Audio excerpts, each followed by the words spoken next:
Vous êtes chef économiste et directeur exécutif de la Direction des études, recherche et savoir à l'Agence française pour le développement. Vous avez beaucoup travaillé à la question du bien commun à travers un certain nombre de livres très sérieux, d'études très sérieuses, l'encyclique du pape aussi. Dans quelle mesure le concept de commun, justement, peut-il être un outil de prévention, de gestion des conflits, d'une part, et de stabilisation des zones, d'autre part? Alors, je crois qu'il faut commencer par faire une distinction entre le bien commun, auquel vous faisiez allusion et qu'on trouve par exemple dans l'encyclique Laudato Si, et les biens communs. La nuance est importante parce que le bien commun, au fond, on pourrait dire, c'est l'intérêt général. Et ça renvoie à des débats de philosophie politique sur qu'est-ce que la finalité du vivre ensemble pour nous aujourd'hui. Les biens communs, c'est un thème, au fond, qui est remonté dans l'agenda des économistes à la faveur du fait que Elinor Ostrom a eu le prix Nobel en 2009, une grande économiste nord-américaine de Chicago, qui a passé toute sa vie à travailler sur la manière dont des communautés locales, sur le terrain, inventent des institutions qui permettent de préserver des ressources rares dont elles font des biens communs. Vous voyez ? Est-ce que vous pouvez nous donner des exemples justement de gestion en notion des biens communs? Alors un exemple que je cite souvent, c'est celui de la pisciculture en Guinée forestière, du côté de Nzélé-Kolé. J'ai visité ça il n'y a pas très longtemps. C'est un endroit, c'était l'épicentre de l'épidémie Ebola. Ce sont des paysans qui vivent dans la forêt, qui sont trop loin de la mer pour aller pêcher, donc ils n'ont pas accès à la faune halieutique des océans, de l'océan Atlantique. Et en forêt, vous ne pouvez pas faire d'élevage de bétail. Donc ils ont un manque d'apport en protéines chronique. Du coup, l'Agence française de développement a proposé de financer avec eux, de les aider à lancer des projets de pisciculture avec des étangs dans la forêt, ce qui leur donne du poisson. La grande difficulté, c'est que c'est une zone où il n'y a pas d'électricité, les villages ne sont pas électrifiés, et donc le poisson, quand vous le sortez de l'eau, il faut le consommer dans la journée, parce qu'on ne peut pas le garder.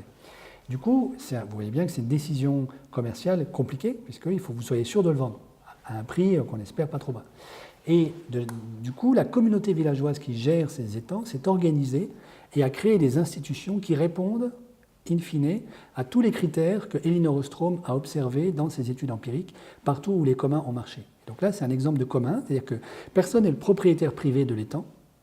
L'étang appartient à la communauté villageoise et il y a des règles différenciées d'attribution aux différents villageois. Quand est-ce qu'ils peuvent sortir le poisson? Quand est-ce qu'ils peuvent le réintroduire dans l'étang? À quelles conditions? Comment est-ce qu'on gère les conflits? Très important.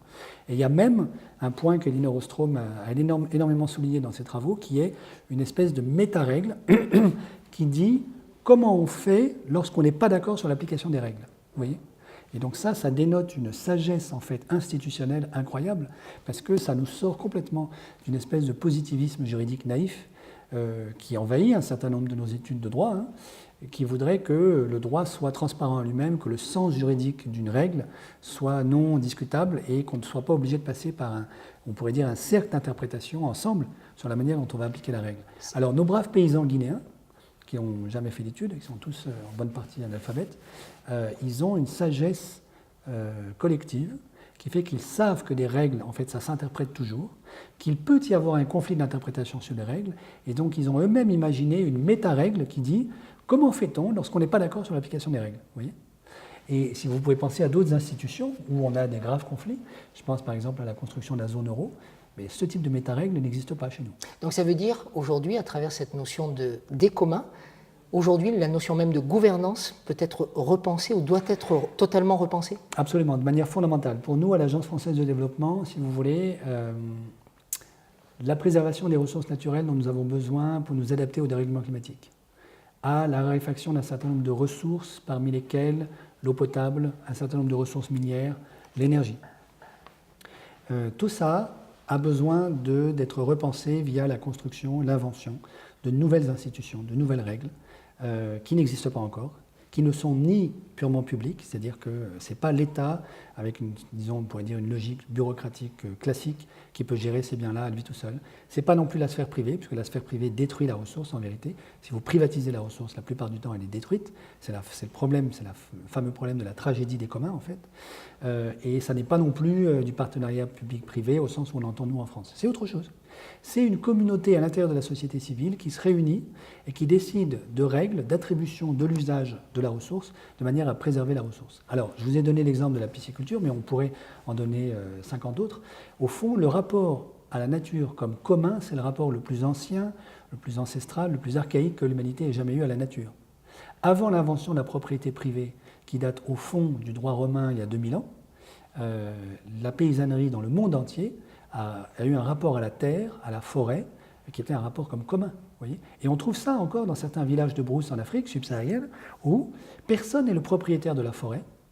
Et si quelqu'un veut aller prélever telle ou telle plante dans la forêt dont on a besoin pour un usage, par exemple, médicinal, il est prié d'aller consulter le guérisseur et le sorcier et le chef, peut-être, pour obtenir l'autorisation d'aller prélever telle quantité de plante. Est-ce que nos institutions sont prêtes à penser comme vous pensez, Gaël Giraud, autant les institutions européennes que les institutions d'Afrique?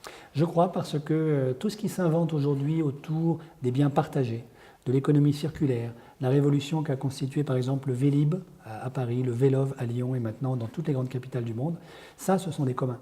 Et un autre exemple très très connu, qui fait que tout le monde en réalité a déjà, y compris en France, pratiqué les communs, c'est l'ascenseur dans une copropriété. Personne n'est le propriétaire privé de l'ascenseur. La propriété privée, elle a trois grands piliers qui sont hérités en fait du droit romain. Le premier, c'est l'usage, usus en latin.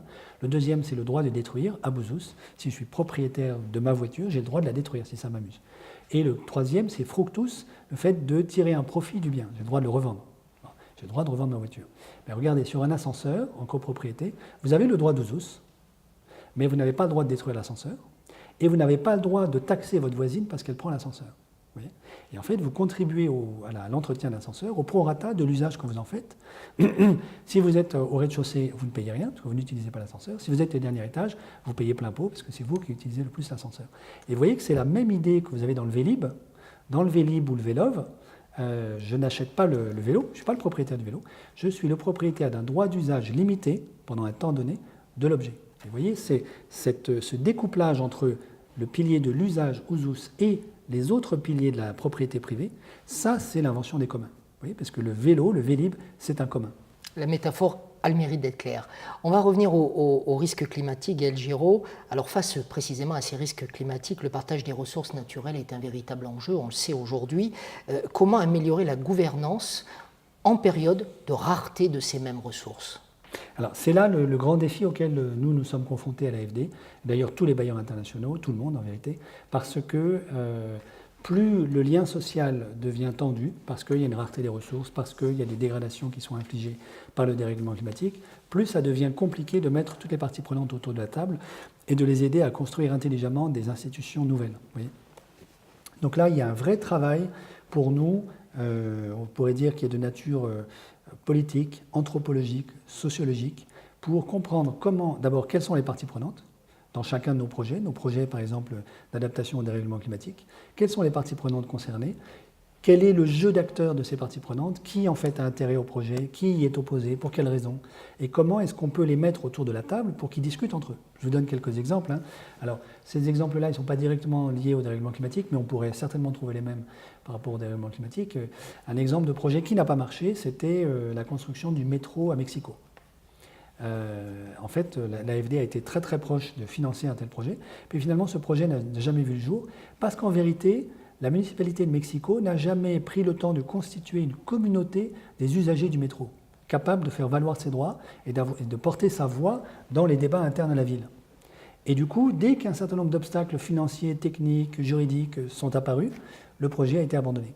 Même histoire, mutatis mutandis, au Caire, où on a aussi essayé de financer un projet de métro, où là, cette fois-ci, il n'y avait aucun obstacle technique, les communautés bénéficiaires étaient bien identifiées, mais elles étaient de deux natures.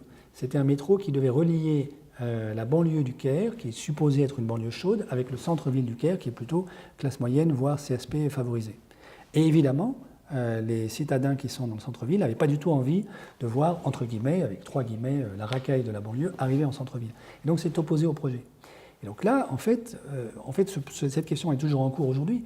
Ce que ça nous renvoie à nous comme défi, c'est comment est-ce qu'on arrive à faire de l'ingénierie sociale de manière que ces deux communautés arrivent à se parler et à se mettre d'accord sur le modus vivendi de la construction de ce métro. Au nom des communs dont vous parliez tout à l'heure. Comment est-ce que ce métro devient un commun partagé par les classes moyennes du centre-ville et les populations de la banlieue. Il y a des situations qui étaient tout à fait analogues en France, où on a tout à fait trouvé des solutions. Je pense au tram à Strasbourg, où grâce à Fabienne Keller, alors qu'exactement la même question était posée, puisque l'une des nouvelles lignes de tram à Strasbourg devait relier une des banlieues dites chaudes de Strasbourg au centre-ville, et on a eu exactement le même débat qu'au Caire, mais là, grâce à l'intelligence de la classe politique locale, une solution a été trouvée. Une dernière question, est-ce à dire que demain, l'AFD sera de plus en plus sensible à regarder comment les pays en développement s'adaptent précisément à cette notion de commun, avant d'engager des programmes de soutien au développement? Alors, pas avant, pas au sens où ce serait une conditionnalité, mais ça veut dire que, en fait, c'est une conversion du regard que nous essayons de vivre, en vérité, qui consiste pas simplement à regarder un projet en fonction de quel est le montant du financement qui est nécessaire, est-ce que la contrepartie, que ce soit une collectivité locale ou l'État, est solvable, etc. Ça, c'est évidemment le b.a.-ba, c'est normal, c'est indispensable. Mais en allant plus loin que ça encore et en se disant qui est le bénéficiaire final, fondamentalement, du projet, comment est-ce qu'on peut mettre ce bénéficiaire final au centre de la négociation et comment est-ce qu'on peut le constituer en une communauté dont les règles d'usage du projet qu'on est en train de construire vont permettre de faire prospérer ce projet, de le préserver et de faire en sorte que ce soit une vraie réussite développementale.